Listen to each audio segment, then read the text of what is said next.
എനിക്ക് ഈ വീട്ടിൽ ഏറ്റവും ആകർഷകമായിട്ട് തോന്നിയിട്ടുള്ളത് വീട്ടിലേക്ക് കയറി വരുന്ന ഭാഗത്ത് തന്നെ വലിയൊരു സ്റ്റെപ്പുകളും അതിനോട് ചേർന്ന് ഒരു കുളവും ആ കുളത്തിൽ നിറയെ മത്സ്യങ്ങളൊക്കെ ആയിട്ട് നല്ല ഭംഗിയിൽ തന്നെ ആ ഒരു വീടിൻ്റെ എൻട്രൻസ് സ്പേസ് അറേഞ്ച് ചെയ്തിട്ടുണ്ട്. ശരിക്കും ഈവനിങ് സമയത്തൊക്കെ ഈ ഒരു സ്പേസ് നല്ല വൈബുള്ളൊരു സ്പേസ് ആട്ടോ. നാച്ചുറൽ പോണ്ട് വരുന്നു, അതിൽ നിറയെ മത്സ്യങ്ങളുണ്ട്. ഇവിടെ വിരിച്ചിരിക്കുന്നത് മുഴുവൻ ലപ്പോത്ര ഫിനിഷിൽ വരുന്ന 15mm vitrified tile സ്ലാബുകളാണ്.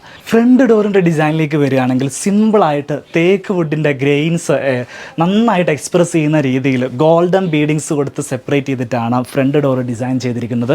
Full covered ആയിട്ടുള്ള ഫ്രെയിമാണ് ഫ്രണ്ട് ഡോറിന് നൽകിയിരിക്കുന്നത്.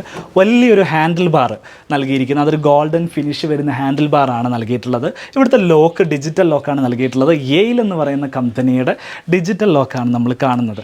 സിമ്പിളായിട്ട് കണ്ടംപററി ഫിനിഷിൽ വരുന്ന ഒരു ഫ്രണ്ട് ഡോർ ഡിസൈനാണ് ഈ ഒരു വീടിന് സജസ്റ്റ് ചെയ്തിട്ടുള്ളത്.